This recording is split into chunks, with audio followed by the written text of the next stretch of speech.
How to draw a rectangle using length and width values.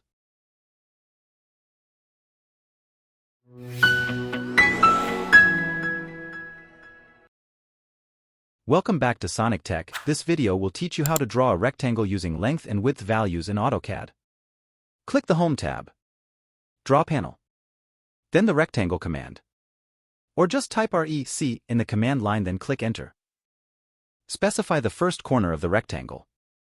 Enter D for dimensions. Enter the length.